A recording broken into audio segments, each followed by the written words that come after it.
ये उसके बाद आई और इनकी बहुत सी चीज़ों में मुताबिकत है। मैंने एक तो इनसे दरख्वास्त की है कि सेक्रेटरी जनरल का दौरा भी हुआ, वो भी मैंने शेयर किया कि हमने उनसे भी दरख्वास्त की है कि 5 अगस्त की सूरत हाल के बाद हम समझते हैं कि तीसरी रिपोर्ट आनी चाहिए, बहुत ज़रूरी है, क्योंकि 5 अगस्त के बाद एक ड्रामेटिक शिफ्ट आया है, सिचुएशन में बड़ी तब्दीली आई है और वो सिचुएशन जो है वो बिगड़ी है, बेहतर नहीं हुई, बिगड़ी है। और अभी भी तकरीबन 200 दिन हो गए हैं और वो लॉकडाउन, वो सीज जो है वो जारी है। मुझे उम्मीद है कि ये भी अपनी रिपोर्ट देंगे और अपनी व्यूज़ कायम करेंगे। तो मैंने जो पाकिस्तान का नुक्ता नज़र है इनकी खिदमत में पेश किया और जो इनके सवालात थे उनको मैंने जवाब देने की कोशिश की। तो इन इब्तदाई कलमात के बाद I will give you the floor and you can say what you want to, and then you, sir, and then we'll have questions.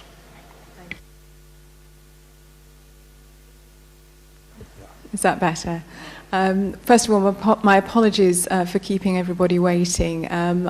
We had a very full and frank discussion with the Foreign Minister, and I'm very, very grateful to him and the Pakistan government for facilitating this independent trip of the all-party group on Kashmir from the UK Parliament.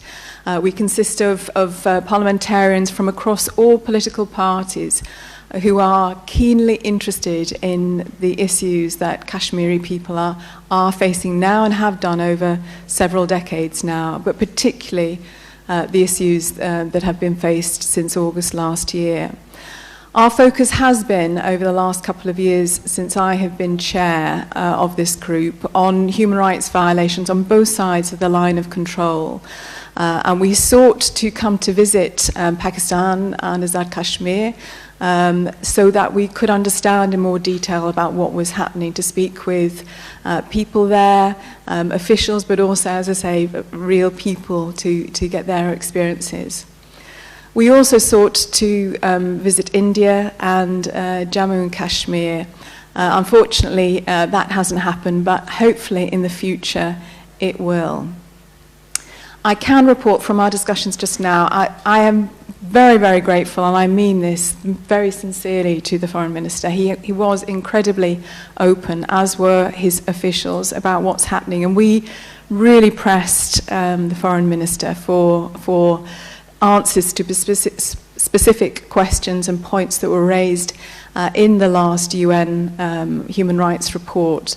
And I invite anybody who hasn't read that report to do that. And he was very forthcoming. And I particularly welcome the move that he said that he was going to be taking, that there should be a third UN report on human rights issues across both sides of the line of control, and that he will do what he can to facilitate the UN High Commission actually, Human Rights Commission actually coming to Pakistan and enabling them to see for themselves and not just look at documentary evidence. So once, that is fantastic news, and again, I think it shows the openness and the progressive approach that has been taken by Pakistan on this issue, and I hope India will reciprocate as well. Thank you so much.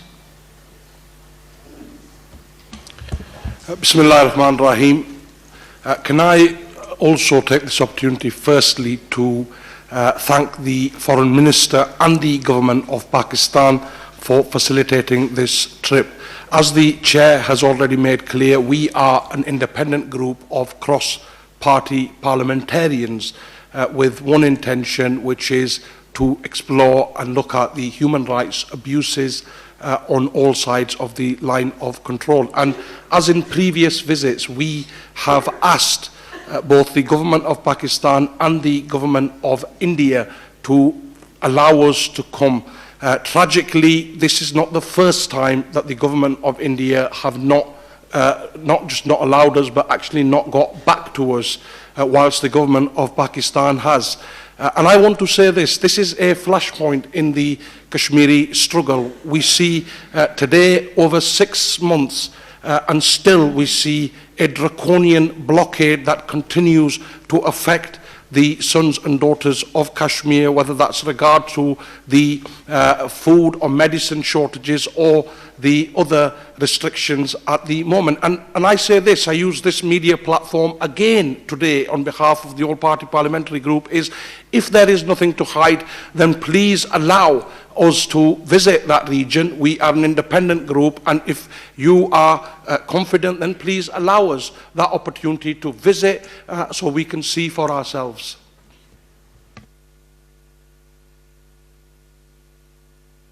Isa from Indus TV. Isa Naqvi representing Indus News. We've seen your work in the past as well. It seems that it's not favoring Pakistan, or it's not anti-India.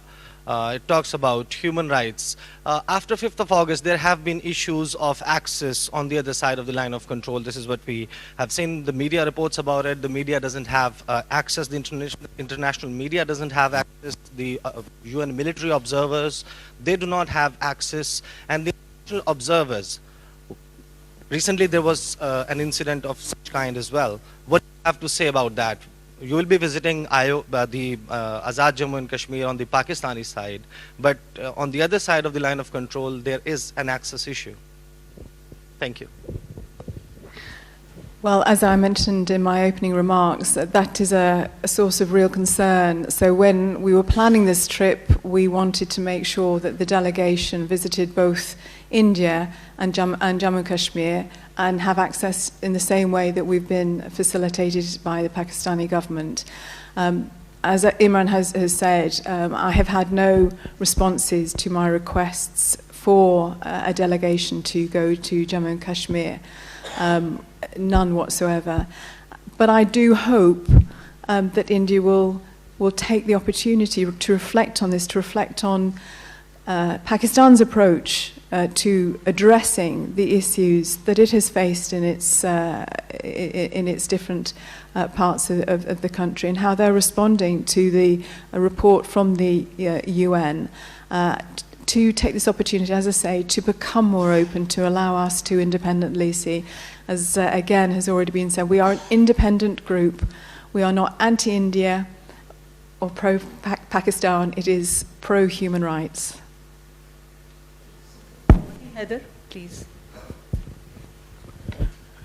Thank you, ma'am. We have earlier heard you at Institute of Strategic Studies very briefly, and you are saying that you are pro-human rights.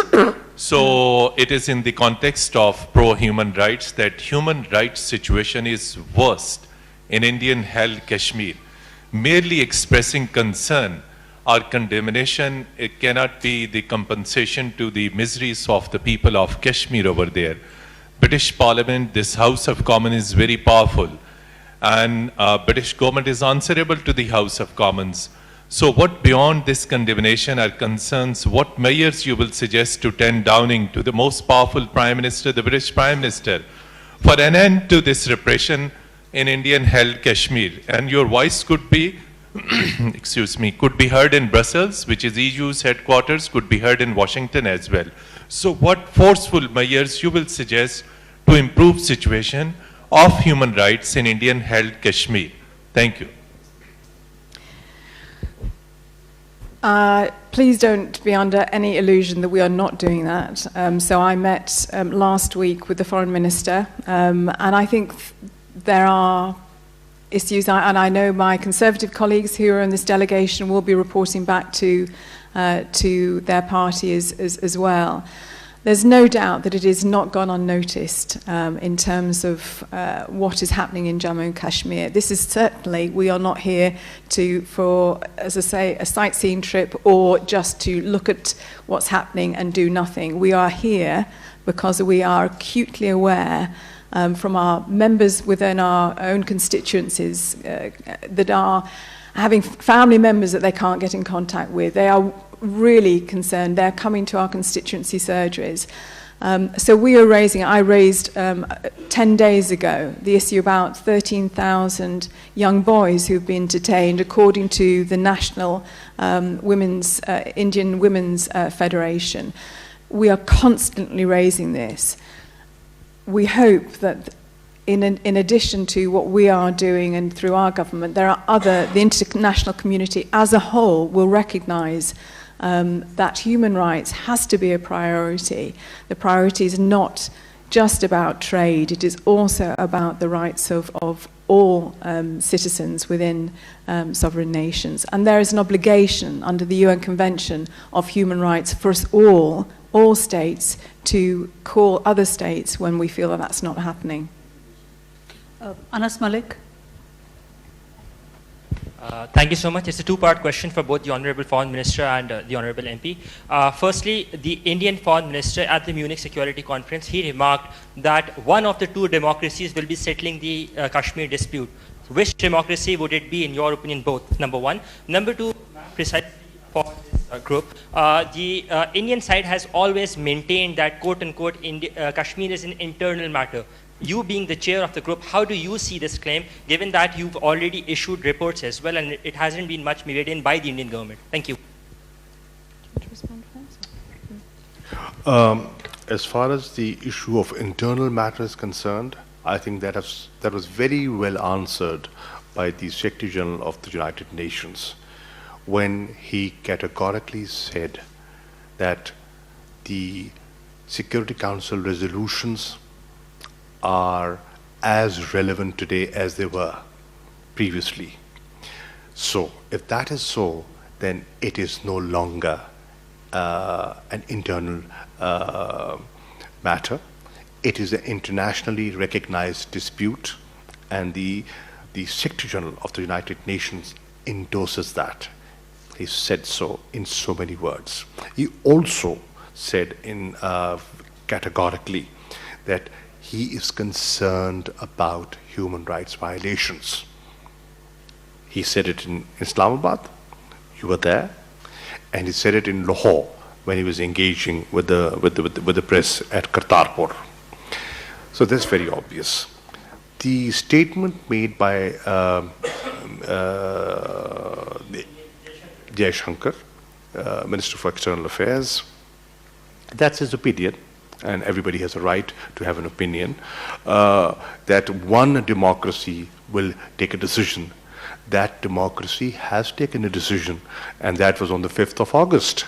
And you've seen the reaction to that decision. You have seen how the Kashmiris, those Kashmiris that were previously engaging with them, forming governments with them, coalition governments with them, have rejected that action. Today, many organizations within India are calling the Public Safety Act as draconian.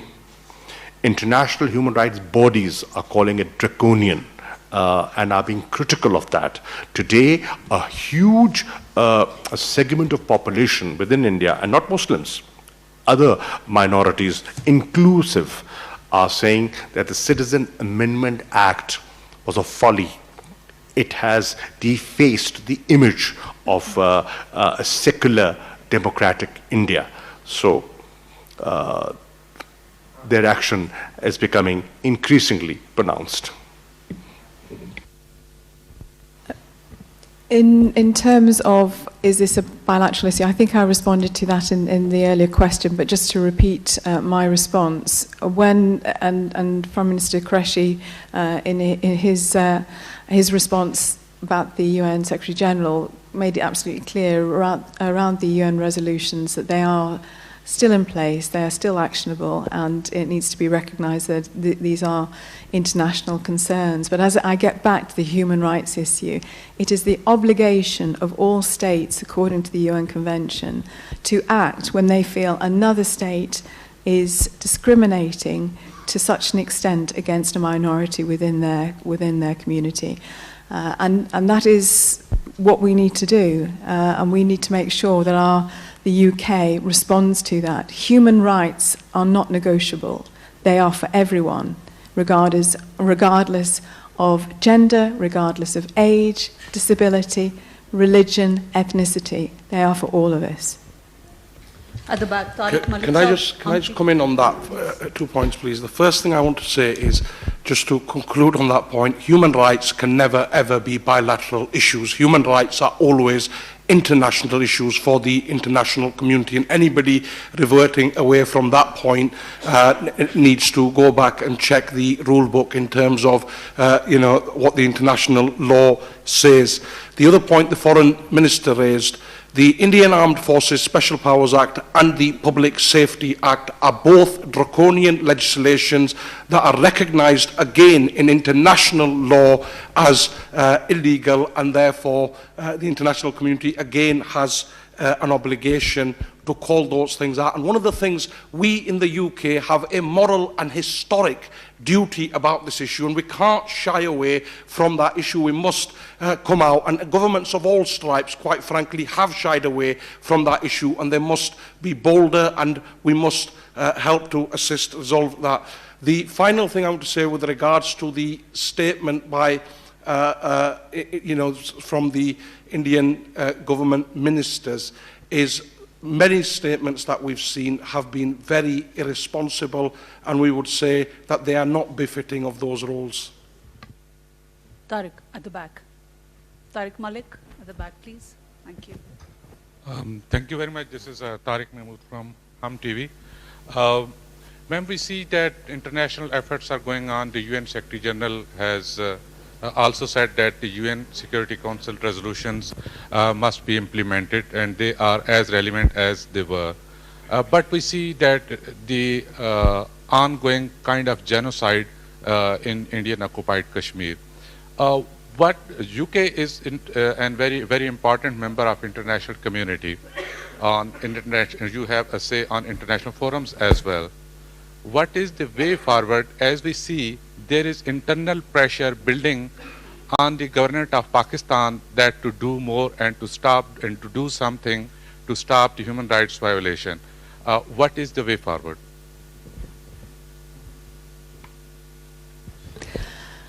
I need to make it clear, we're not here representing the British government. We are an all-party group. What we can do is put pressure on the British government, and I mentioned the meetings that we have had already with the foreign minister, and we will continue to do that. And there are a whole host of ways that we have previously drawn attention to the issues that are being faced across the line of control, as I say, but particularly in Indian occupied Kashmir. And we will continue to do that. But I cannot speak on behalf of the British government. That's not our role. We're an independent group of parliamentarians from all parties who believe that the issues in Kashmir are really important, and as I say, particularly in terms of human rights. मैंने इनसे जो गुफ्तगू की ऊपर मैंने इनसे ये गुजारिश की कि मेरा पिछले 6 माह का तजर्बा जो है 5 अगस्त के बाद मैं मुख्तलिफ गवर्नमेंट से इंटरेक्ट किया है, फॉरेन मिनिस्टर से इंटरेक्ट किया है, और वो एतराफ़ करते हैं कि जो कुछ हो रहा है बेखबर नहीं है, बाखबर हैं, लेकिन मसलहतन खामोश हैं।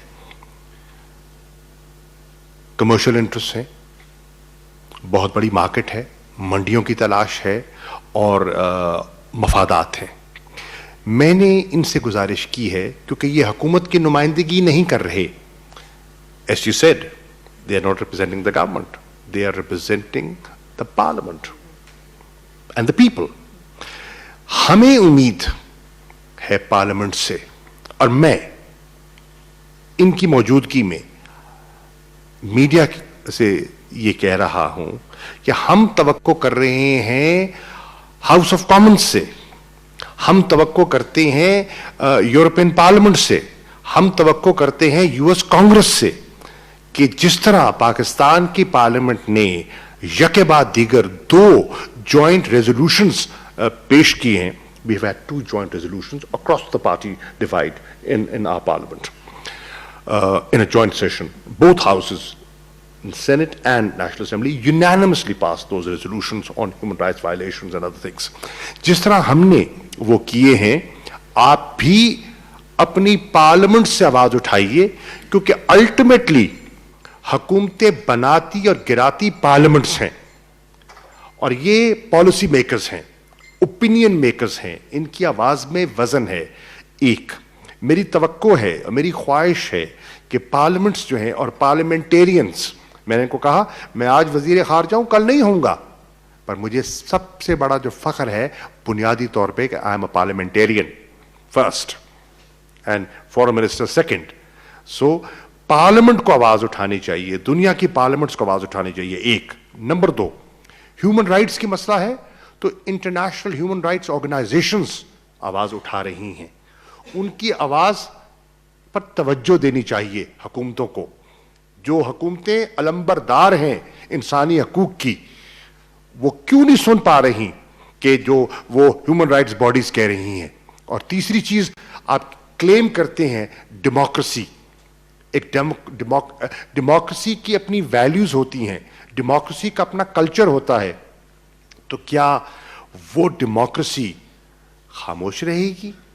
और इस किस्म की जब वायलेशंस हो रही हैं कि डेमोक्रेसीज को भी अपना रोल प्ले करना है, तो मैं डेमोक्रेटिक गवर्नमेंट से, मैं ह्यूमन राइट्स ऑर्गेनाइजेशन से और पार्लियामेंट से तवक्को करता हूं कि इस मसले को, जो कि बहुत नाजुक है और जिसका तज़करा कल हुआ है कि ये कश्मीर जो है एक न्यूक्लियर फ्लैश पॉइंट बन गया है, ये इमरान खान नहीं कह रहे, ये म्यूनिख की सिक्योरिटी कॉन्फ्रेंस कह रही है जो वहां हुआ है, और उस पर एक तज्जिया पेश किया गया है कि खुदा ना खास्ता अगर हालात बिगड़ते हैं तो क्या नौयत हो जाएगी और उसका ग्लोबल इंपैक्ट क्या होगा. Question Ali Jaswal at the back, please. Thank you. Well, sir, how would you evaluate your performance, your group's performance, and Pakistan's performance in terms of lobbying for Kashmir issue, as it has been more than 6 months and not even a single Western country has categorically condemned the Indian act of annexation of Kashmir into its union, and it has been, and not to mention the demand to reverse their act, which is a huge setback. Even the UN Security, the Secretary General did not condemn the Indian act of annexation, and it seems as if once the human rights issues will be concerned, things would perceive to be normal, and which is not just a huge setback for Pakistan's foreign policy, but for the Kashmiris' right to self-determination. And what about the other groups, those who are raising the voice on the Kashmir issue in the West? Do they consider the Kashmir issue to be resolved as per the UN Security Council resolutions, or are there any groups, those who demand independent Kashmir also?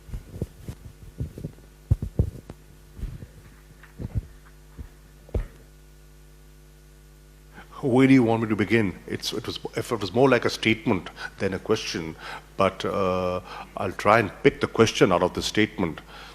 You see, you have to build on a situation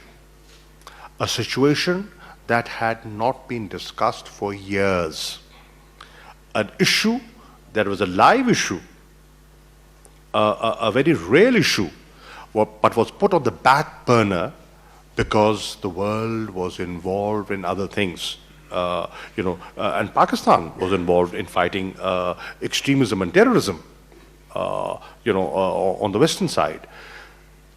After 54 years, we have gone back to the Security Council. A beginning has been made. The Secretary General, how many Secretary Generals even said that prior to this Secretary General? Recall and rethink, and you will understand it takes time. It takes time. It's a long haul. I wish it could be solved like that. Who would be happier than myself? But you have to chip. You have to continue chipping. And obviously, this just cause, sooner or later, the world will realize that they cannot ignore this very, very serious issue. And the people of Kashmir, I think, the people who are paying a huge price through their personal sacrifice, will not let that happen. Thank you very much. Can I respond to that question? So can I just respond to that? Because I share the frustration. I share the frustration in the question or in the statement that was made. But as Foreign Minister Quraishi has just said, look, this is the longest running land dispute in the world. It has been escalated by India in terms of the actions that they took on the 5th of August. We are here to, again, bring focus to that. And there is commitment from the Pakistani government to do the right thing, to allow human rights organisations in, to have a third report, and to make that difference. We, as a group of parliamentarians, will take this back and our observations back to lobby our government. But, you know, with the geopolitical significance of two nuclear powers at loggerheads with each other, I think, you know, the sentiment in the comment wasn't particularly fair. I understood the frustration, but the sentiment wasn't particularly fair. Thank you. नाज़रीन गुफ्तगू सुन रहे थे आप बरतानवी अरकान parliament.